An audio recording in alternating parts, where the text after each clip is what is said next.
Muy buenas tardes, gracias por seguir participando de este curso sobre el pensamiento de Gramsci. Recordarán ustedes que en la reunión anterior estuvimos charlando sobre las experiencias del Partido Comunista de Italia bajo el fascismo, los debates con la dirección de la Internacional Comunista, los debates entre Bordiga y Gramsci, y la elaboración de una estrategia para la Revolución Italiana en el tercer Congreso del Partido Comunista de Italia, que se hace en la ciudad francesa de Lyon en enero de 1926. Luego charlamos también sobre los posicionamientos de Gramsci en torno al debate entre la dirección mayoritaria encabezada por Bukharin y Stalin en la Unión Soviética y la oposición conjunta encabezada por Trotsky y Zinoviev. Habíamos cerrado el encuentro comentando que Gramsci había sido detenido a fines de 1926 y condenado en 1928. Esta condena cambia la vida de Gramsci y también cambia la historia del Partido Comunista de Italia y en gran parte la historia del marxismo del siglo XX, porque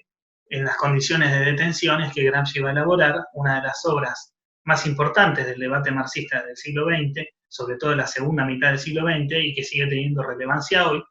que son los cuadernos de la cárcel. Hoy vamos a charlar un poquito sobre los cuadernos,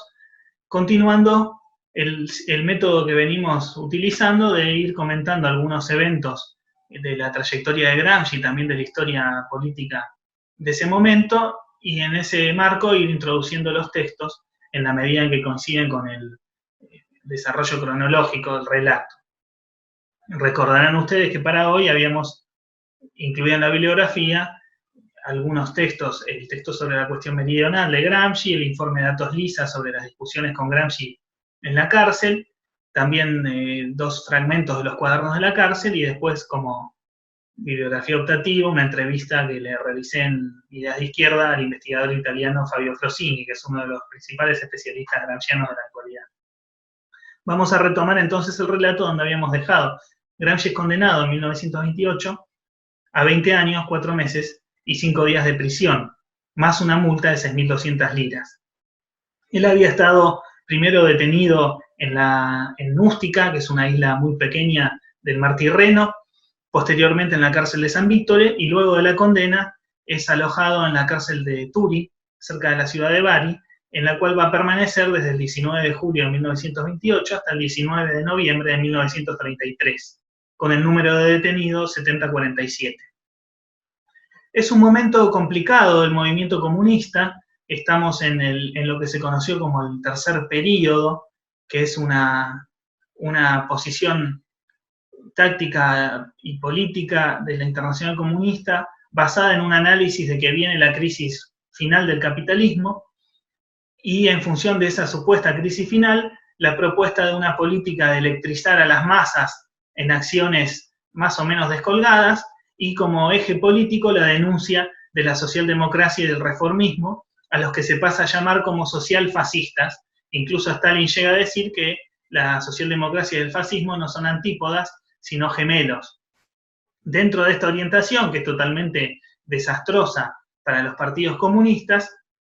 el Partido Comunista de Italia avanza cada vez más a una subordinación a la política de Moscú, que también se ve en la expulsión de los que se conocen como los tres, que son 3 militantes del partido que luego van a conformar la nueva oposición italiana. En junio de 1930, Gramsci recibe la visita de su hermano Gennaro en la cárcel, que le informa de esta situación, de las expulsiones. Según el testimonio de Gennaro, que está recogido en la biografía de Giuseppe Fiori, de la biografía de Gramsci de Giuseppe Fiori, y en otros lugares, Gramsci había rechazado las expulsiones, pero Gennaro se comunicó luego con la dirección del partido para comentar cómo estaba Gramsci y sus ideas, y había dicho que apoyaba las expulsiones para que él no quedara aislado. Hay discusiones sobre si esto es así o no, al no haber un posicionamiento directo expreso de Gramsci sobre el tema. También hay otros que ponen en duda el testimonio de su hermano. En la biografía reciente de Angelo Dorsi, publicada en la biografía de Gramsci de Angelo Dorsi, publicada en 2017, él también pone en duda este posicionamiento de Gramsci relatado por Gennaro, porque dice que Gramsci había planteado que estaba en contra de las oposiciones o de los fraccionamientos y que privilegiaba sobre todo la unidad del partido. aunque aclara que obviamente no hubiera compartido los métodos de Togliatti, cuestión que ya había quedado planteada por el debate a propósito de la oposición en la URSS. Es un tema que no tiene fácil solución, lo que sí es importante es conocer que esta discusión existe y que está en cuestión cuál fue la posición de Gramsci al respecto. Por otra parte, ese mismo año, Gramsci desarrolla una serie de discusiones con militantes del Partido Comunista que después son interrumpidas porque no van a ningún lado, y los militantes orientados por la línea del tercer periodo o no entendían o no querían entender o no prestaban atención, digamos, a las discusiones que hacía Gramsci. También había una diferencia bastante importante de nivel teórico y político, ¿no?, para esos intercambios, pero lo grueso de esas discusiones está relatado en el informe de Atos Lisa, que era un militante que había estado detenido con Gramsci, y escribe, luego de salir de la cárcel, escribe un informe para la dirección del partido contando cómo habían sido esos debates. En ese informe hay varios temas que están interesantes para ver después la continuidad que tienen en los cuadernos de la cárcel. En primer lugar, hay una discusión del momento que hace al rechazo de Gramsci a la orientación del tercer período, o sea, a la política ultraizquierdista de hacer todo el eje en la denuncia del reformismo, como si eso permitiera desarrollar una lucha sistemática y exitosa contra el fascismo. Gramsci va a decir que el eje político tiene que ser la Asamblea Constituyente, que es un tema que ya estaba planteado en las tesis de Lyon y en toda la agitación de ese periodo realizada por el Partido Comunista, pero que él veía como central para formular una política de oposición activa al fascismo. Junto con este debate, Gramsci, a su vez, desarrollaba una serie de reflexiones sobre el rol de los intelectuales en la conformación de la hegemonía de la clase obrera, que también están abordados, después me voy a referir a eso en el escrito sobre la cuestión meridional, y muy importante, también planteaba la centralidad de una organización clandestina del partido que pudiera afrontar la lucha político-militar. Esto es muy interesante porque, frente a análisis que dicen que los cuadernos de la cárcel implican el abandono de la lucha revolucionaria en función de una progresión gradual hacia el socialismo a través de la democracia y el control de la cultura, se ve que en sus propias discusiones de la cárcel, Gramsci mantenía un punto de vista de desarrollar una resistencia armada revolucionaria contra el fascismo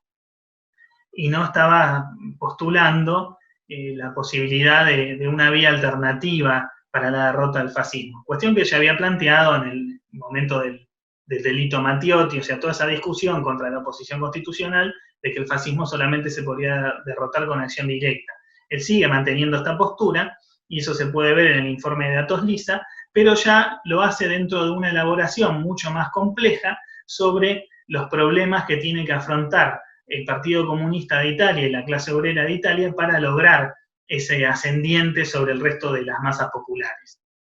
Estos temas también están abordados en el escrito de la cuestión meridional, que es de 1926 y fue publicado por primera vez por el Partido Comunista de Italia en París en 1930. En este texto de la cuestión meridional, Gramsci retoma la centralidad que tiene el problema del sur y de las islas, y en particular de la masa campesina, para cualquier clase que en Italia quiera dirigir, tanto para la burguesía italiana como para la clase obrera. Retoma algunas de las experiencias que se intentaron hacer en el periodo de los consejos de fábrica, desde el grupo del Ordine Nuevo de los comunistas turineses,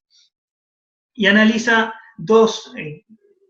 a grandes rasgos dos tipos de posiciones de los sectores dominantes sobre el problema meridional. La primera es la de la burguesía industrial, que persigue una alianza con el socialismo reformista, un bloque industrial obrero contra el sur, proponiendo a los partidos y sindicatos reformistas la constitución de una unidad alrededor de la defensa del interés de la industria contra la masa campesina, en función de la cual la clase obrera recibiría una serie de beneficios como aumentos de salario y ese tipo de cosas. Por otra parte, analiza la política del el sector dominante en el mundo meridional, que son los grandes terratenientes. Gramsci va a decir que la sociedad italiana en la zona meridional está dividida en tres grandes estratos. El sector de campesinos, que es un sector más o menos amorfo, heterogéneo y desorganizado, los pequeños intelectuales o intelectuales intermedios, y la masa de terratenientes, que es bien compacta, y los grandes intelectuales, que son pocos, pero son muy influyentes, y son los que de alguna manera elaboran desde el punto de vista teórico los intereses de la casta terrateniente. En este contexto de análisis, Gramsci va a señalar la importancia de la cuestión de la hegemonía, entendida en términos de una movilización sistemática de la mayoría de las masas laboriosas del país contra la burguesía y el Estado burgués, y contra el bloque de terratenientes y grandes intelectuales, que es una tarea que corresponde a la clase obrera y de la cual depende la posibilidad de la revolución en Italia. Vemos aquí entonces también en el texto de la cuestión meridional varios de los temas que después son analizados en los cuadernos de la cárcel, la cuestión de la historia de Italia, el peso del problema meridional en esa historia, la importancia de la cuestión de la hegemonía como un problema clave de la Revolución Italiana, y un tema que en las lecturas predominantes de los cuadernos durante muchas décadas medio que salió del mapa, que es la relación entre la hegemonía y la lucha de clases, ¿no? En esta definición que decía yo de la movilización sistemática de las masas laboriosas contra el Estado burgués y contra la clase dominante, que Gramsci define como clave para pensar el problema de la hegemonía. Les decía entonces que después de las discusiones estas de fines de 1930 con los presos comunistas, las charlas estas se interrumpen. Gramsci, en la medida en que va avanzando en sus escrituras carcelarias, va atravesando graves problemas de salud, tiene una crisis de salud muy grande en agosto de 1931. En 1932 fracasan una serie de tratativas realizadas entre la Unión Soviética y el régimen fascista para hacer un intercambio de prisioneros que podría incluirlo. Ese mismo año, en noviembre, el fascismo festeja su primera década en el poder y conmuta la condena de Gramsci a 12 años y 4 meses, exigiéndole que si quiere un indulto o amnistía lo pida personalmente a Mussolini, cuestión que Gramsci obviamente rechaza. Mientras tanto, el mundo sufre una serie de convulsiones muy importantes, en especial en Europa. En 1933, en enero, asume el poder Hitler, producto de esta política desastrosa del tercer periodo de la Internacional Comunista, o por lo menos muy ayudado por esa política, a través de la cual el Partido Comunista de Alemania se negó sistemáticamente a buscar una alianza con el Partido Socialista para enfrentar el ascenso del fascismo, y de esa manera, con la clase obrera dividida y movilizando a la pequeña burguesía que asume posturas reaccionarias, Hitler logra conquistar el poder. Hay testimonios, bueno, muy directos, incluso hay un argentino, Hipólito Echeverre, que estuvo en la Reforma Universitaria del 18 y posteriormente fue militante de izquierda y fue cercano a posiciones del trotskismo, que en esos meses anteriores al ascenso de Hitler estuvo en Alemania, y él cuenta que vos estabas durmiendo a las 3 de la mañana y de repente se oían las botas de la SA, de la tropa de choque del Partido Nacional Socialista Alemán, que estaba desfilando por la calle masivamente. Y todo el tiempo hacían ese tipo de demostraciones, incluso llegaron a hacer un acto en la puerta del local central del Partido Comunista Alemán, iban ocupando los bares en los que siempre estaban los obreros a través de batallas callejeras. De conjunto, el fascismo va logrando el consenso de la clase dominante, el fascismo alemán, y también una movilización contrarrevolucionaria sistemática de sectores de la pequeña burguesía que no ven esperanzas en el capitalismo, pero tampoco en la clase obrera, y sueñan con una especie de socialismo nacional que los incluye a ellos como actor principal, lo cual obviamente es una ilusión total, porque el fascismo lo que hace es gobernar para el capital financiero y para los grandes industriales. Pero no por eso deja de ser menos efectiva su propaganda y logra su objetivo de llegar al poder apoyado en la movilización de la pequeña burguesía reaccionaria. Este año de 1933 coincide también con una crisis grande de salud, una crisis muy, muy fuerte de salud de Gramsci, que en noviembre de ese año es trasladado a una clínica en Formia. El 25 de octubre del 34 obtiene la libertad condicional y es trasladado luego a otra clínica en Roma en agosto del 35. Este año también es muy importante, el 35, en las redefiniciones de la orientación política del Internacional Comunista. Después de este desastre de la orientación del tercer período, la Internacional Comunista, a partir de febrero de 1934, que hay un levantamiento de los fascistas en Francia, una acción callejera masiva, el Partido Comunista Francés ya empieza a girar hacia una alianza con el Partido Socialista, pero también con el Partido Radical Francés, que es como un partido de la burguesía imperialista, pero apoyado en las capas medias. A partir de esta experiencia, se conforma el Frente Popular en Francia, que hace su presentación en sociedad en 1935, si no me acuerdo mal, en marzo. ¿Qué va a ser el Frente Popular? Al revés totalmente de la orientación del periodo anterior, en función de la lucha contra el fascismo, ese sería el argumento, se promueve una alianza no solo de los partidos y sindicatos obreros, sino también con sectores de la supuesta burguesía democrática. Los propios estalinistas no lo presentaban primero tan así, sino que lo presentaban como una alianza con las clases medias. Pero en su argumentación se ubicaban como a la izquierda del campo de la democracia burguesa contra los avances autoritarios del fascismo. Esta política que se pone en primer lugar en marcha en Francia y luego en España, a partir de 1936, en Francia desde el 34 al 35, en España desde el 36, esta política se asume como orientación general de toda la Internacional Comunista en su 7º Congreso de septiembre de 1935. Y va a llevar al establecimiento de una estrategia, en el caso especialmente de la Revolución Española, de sabotear la revolución con el argumento de que primero hay que ganar la guerra. Sabotear la revolución implica enfrentarse a los sectores del campesinado que masivamente tomaban tierras, a los obreros que tomaban fábricas, y perseguir y reprimir a las alas izquierdas del proceso revolucionario, como eran anarquistas, trotskistas y el Partido Obrero de Unificación Marxista, cuyo principal dirigente, André Unín, fue asesinado por el estalinismo. Hay muchos debates sobre si Gramsci conoció esta discusión del Frente Popular, si la apoyó o no. No sé si muchos debates, pero hubo durante muchas décadas una afirmación en el Partido Comunista Italiano de la segunda posguerra, en especial a partir de un libro del historiador Paolo Spriano, que se llama Gramsci en la cárcel y el partido, en el cual se plantea un testimonio de que supuestamente Piero Raffa, que era un economista italiano muy reconocido, que estaba en Oxford y era amigo personal de Gramsci, había estado conversando con Gramsci sobre este tema y Gramsci había dicho que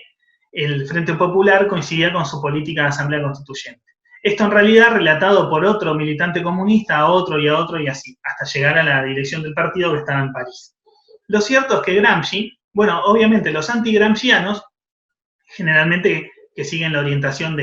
histórica de Amadeo Bordiga, dicen que por supuesto la Asamblea Constituyente era una consigna democratizante y que coincide con el Frente Popular.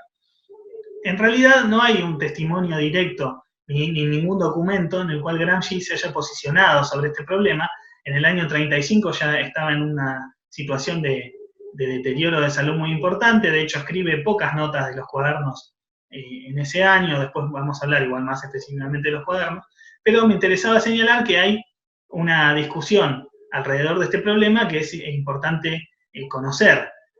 Gramsci no tiene un posicionamiento específico sobre la cuestión de frentes populares, si bien sí era más claro en el rechazo del tercer período, que es lo que comentábamos un poco anteriormente.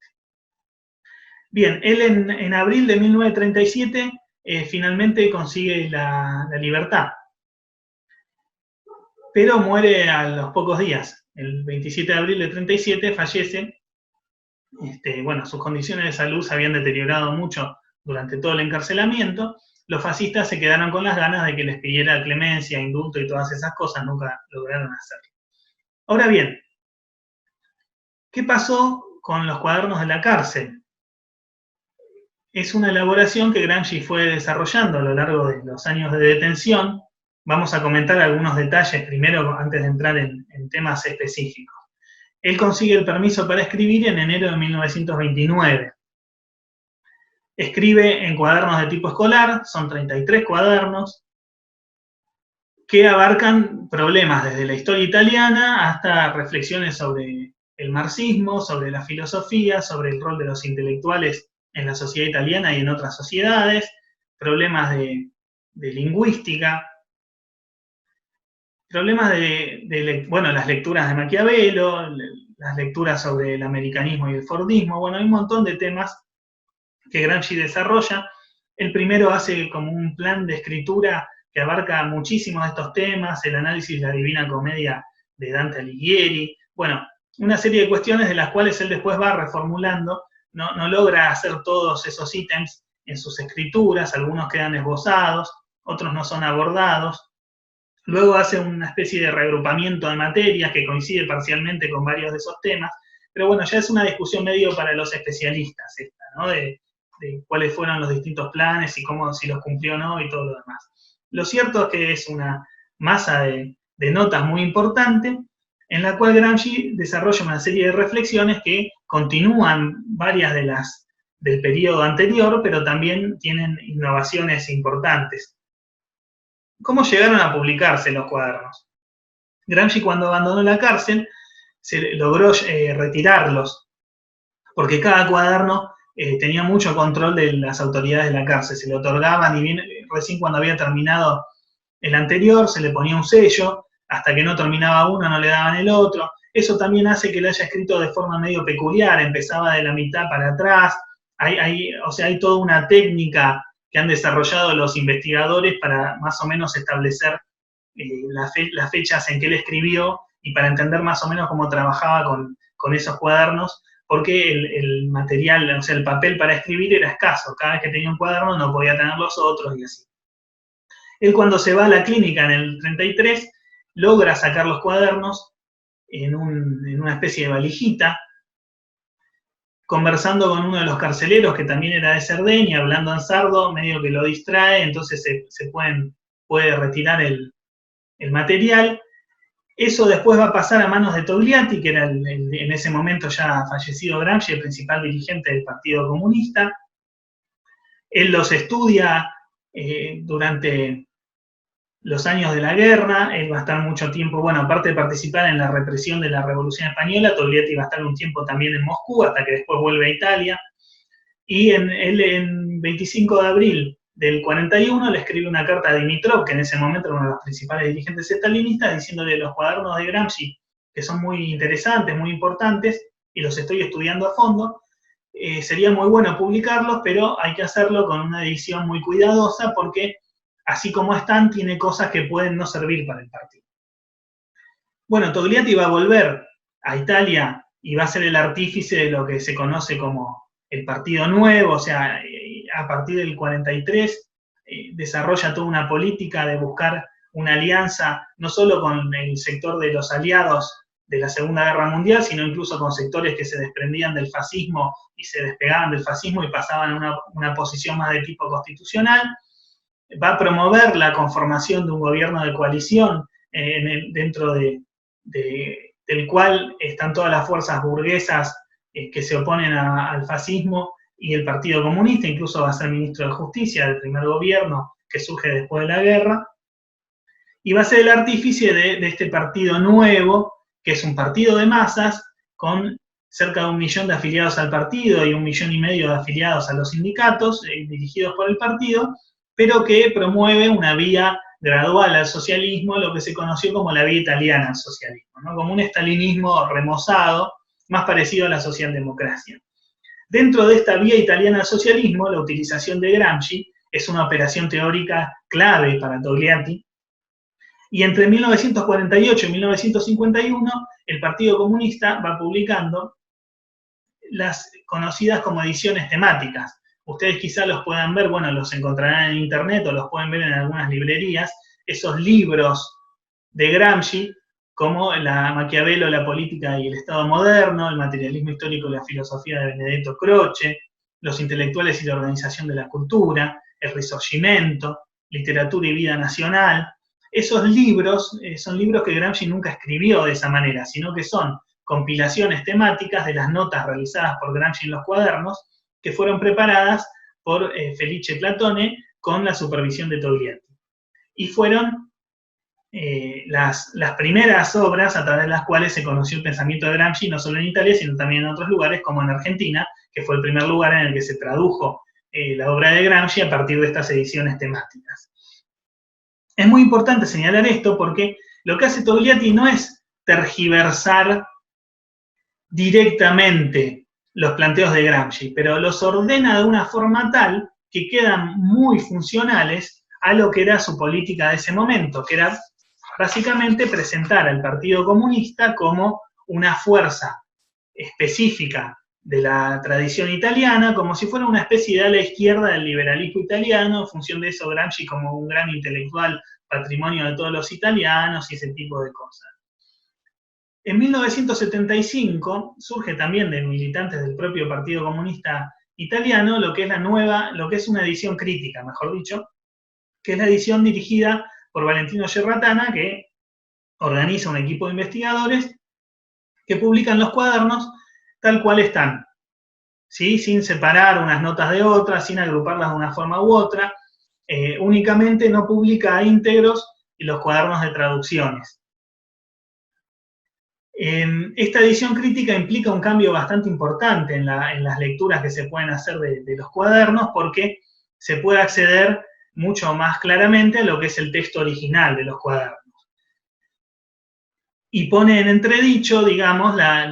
lecturas realizadas o los recortes realizados por Togliatti, en los que, por ejemplo, habían desaparecido partes donde Gramsci analizaba sin hostilidad determinadas posiciones de Trotsky o cosas similares. Esta edición crítica es la que ha nutrido el desarrollo de estudios sobre Gramsci del 75 en adelante, incluido un texto muy importante en la historia de los estudios gramscianos, especialmente en Italia, que es el de Gianni Francioni, que se llama La Oficina Gramsciana, que es una elaboración a través de la cual Francioni hace una nueva datación de las notas de los cuadernos, distinta de la que hizo Gerratana, y también cuestiona una serie de lecturas realizadas por Perry Anderson sobre Gramsci, que bueno, han sido muy populares, ¿no? El texto de las antinomias de Antonio Gramsci y de Anderson, por más que está superado desde el punto de vista filológico, estaba motivado por razones políticas. En ese momento la discusión de Anderson contra las interpretaciones de derecha de Gramsci que hacía el Partido Comunista de Italia, el Partido Comunista Italiano en este momento es el nombre, pero que tenía ciertas debilidades filológicas importantes, o sea, debilidades en el análisis de los textos tal cual fueron escritos y tal cual lo que dicen. Este trabajo de Francioni es el que da lugar a una nueva forma de trabajar, de estudiar los cuadernos de la cárcel, de la cual se nutre toda una serie de investigadores actuales que son los que están preparando, junto con él, lo que es la nueva edición crítica de los cuadernos, de la cual ya se han publicado en italiano los cuadernos de traducciones y un tomo de cuadernos misceláneos. En general, todavía se sigue utilizando la versión de Gerratana del 75, que permite, en líneas generales, conocer cómo estaban elaborados los cuadernos y hacer un seguimiento más claro de las posiciones de Gramsci. De hecho, los intelectuales que están trabajando en la nueva edición crítica se han formado con la edición de Gerratana. Esta edición está organizada a través de los cuadernos, la sucesión de los cuadernos numerados, tiene notas que están identificadas con distintas letras. Las que están identificadas con una letra A son notas que están escritas por primera vez. Las que están identificadas con letra B son notas que han sido escritas por única vez. Y las de letra C son reelaboraciones de notas antes consignadas con la letra A, ¿sí? Lo cual es parte del trabajo que fue haciendo Gramsci con los cuadernos, en los cuales él fue haciendo anotaciones que luego fueron reelaboradas. Muchas notas de los cuadernos misceláneos, o sea que son cuadernos que tienen distintos temas de todo un poco, han sido reelaboradas en los que se conocen como cuadernos especiales, como puede ser el cuaderno 13 sobre Maquiavelo, por ejemplo. En toda esta elaboración de los cuadernos, Gramsci desarrolla algunos temas que no estaban tratados de la misma manera por el marxismo tradicional. Algunos de ellos son los que hemos tomado como bibliografía, algunos pasajes para la reunión de hoy. En primer lugar, vamos a analizar un poquito el de relaciones de fuerza, análisis de situaciones y relaciones de fuerzas, y el de crisis orgánica, que son textos ambos del cuaderno 13 que están redactados a partir de mayo de 1932. Relaciones de fuerzas, muy importante esta noción para todo lo que es el marxismo de Gramsci en el periodo de la cárcel, porque es a su vez una reelaboración de un tema clásico del marxismo, que es el de la relación entre la estructura y la superestructura, ¿no? La estructura como las relaciones sociales de producción y el desarrollo de las fuerzas productivas, y la superestructura como el aparato jurídico-político, el Estado, la ideología. Ustedes saben que en el marxismo, a partir del prólogo de 1859, en el que Marx hace esta distinción, se había tomado como una especie de conceptualización medio incuestionable, ¿no? La idea de que hay una estructura y una superestructura, y la estructura determina la superestructura y todo eso. Gramsci parte de esta idea en sus análisis de los cuadernos. En particular, él hace varias notas críticas de un manual de materialismo histórico de Bukharin, y en una de esas notas dice, lo importante, lo que le falta a este manual es explicar cómo, sobre la base de la estructura, surge el movimiento histórico. Él después va a ir modificando, si bien no deja de pensar este problema, pero va a ir modificando la manera de entender esta relación entre estructura y superestructura, entre relaciones económicas y relaciones políticas, y esto se ve en el texto de análisis de situaciones y relaciones de fuerza, que es un texto en el cual Gramsci de alguna manera supera la presentación del problema de la relación entre economía y política en términos de estructura y superestructura. Ustedes verán que ese texto señala como que hay tres niveles, ¿no?, de relaciones de fuerza. Él va a hablar de relaciones de fuerza sociales objetivas. Dice, es una realidad rebelde porque no depende del investigador, o sea, la cantidad de fábricas, la cantidad de campos en los que se trabaja, o sea, las estructuras de trabajo, digamos, los lugares de trabajo, lo que es la base de las relaciones económicas. Va a señalar que hay también un nivel de relación de fuerzas políticas, que a su vez él lo va subdividiendo, plantea que hay una primera relación elemental de tipo económico-corporativo, en el cual la clase se empieza a identificar como clase, más allá de sus divisiones específicas, pero todavía no como clase que pretende dirigir el Estado, sino que pretende obtener algunas mejoras dentro de la legislación vigente, como puede ser el accionar del sindicalismo de tipo corporativo tradicional. Y después habla de una fase propiamente política que le identifica con la hegemonía, que es cuando la clase logra, podemos pensarlo claramente para el caso de la clase obrera, logra hacer una expansión de sus propios intereses, salir del marco estrictamente corporativo, o sea, de la comprensión de su interés como el de un sector puntual que solo necesita mejorar su situación económica y social dentro del capitalismo, hacia la identificación con los intereses de otros grupos oprimidos para luchar por un Estado de nuevo tipo, que sería un Estado socialista. Y por último habla de relaciones de fuerza militares, que a su vez son político-militares y técnico-militares. O sea, hay una parte que tiene que ver con la relación de fuerzas bruta, digamos, con la disposición de la fuerza organizada, las armas, etcétera, y otra que es político-militar, que es en qué medida la estrategia política permite desarrollar una acción militar. Este enfoque es muy interesante porque, si ustedes se fijan, lo que estaba identificado en el marxismo tradicional como estructura y superestructura aparece en lo que sería el primero y segundo nivel de relaciones de fuerza, ¿no? Las relaciones de fuerza sociales y las relaciones de fuerzas políticas. Pero a su vez, Gramsci va a decir que el movimiento histórico o el desarrollo histórico oscila entre la relación de fuerzas sociales y la relación de fuerzas militares con intermediación de la política. Es un tema importante porque, por un lado, replantea toda esta problemática de cómo entender la relación entre economía y política desde el marxismo, pero a su vez lo une a la cuestión de la lucha de clases al incluir el problema de las fuerzas militares, todo intentando hacer un análisis de conjunto que permita pensar precisamente como tarea fundamental para el marxismo, que es la que Gramsci rescata como reflexión fundamental de Maquiavelo, en qué medida o qué centralidad tiene la política en el marxismo, y a su vez cómo el problema del arte político consiste en la creación de nuevas relaciones de fuerza. Al identificar a su vez estos tres niveles, social, político y militar, también queda un poco despejado el problema de las lecturas reformistas de Gramsci, que señalan los cuadernos de la cárcel como la base para una teoría del cambio democrático de la sociedad, democrático entendido como dentro de la democracia burguesa. Otro tema muy importante que está ligado con esto es el de las crisis orgánicas, que más allá del concepto en sí, lo interesante, o sea, el concepto implica una crisis de conjunto, que es económica, es social y es política. Y a su vez, en esta crisis no hay una relación directa entre la crisis económica y el desarrollo de acontecimientos revolucionarios. En la crisis está inscrita la posibilidad de esos acontecimientos, pero Gramsci señala que el capitalismo en los años de entreguerra logra establecer ciertos mecanismos estatales para intervenir sobre la crisis y para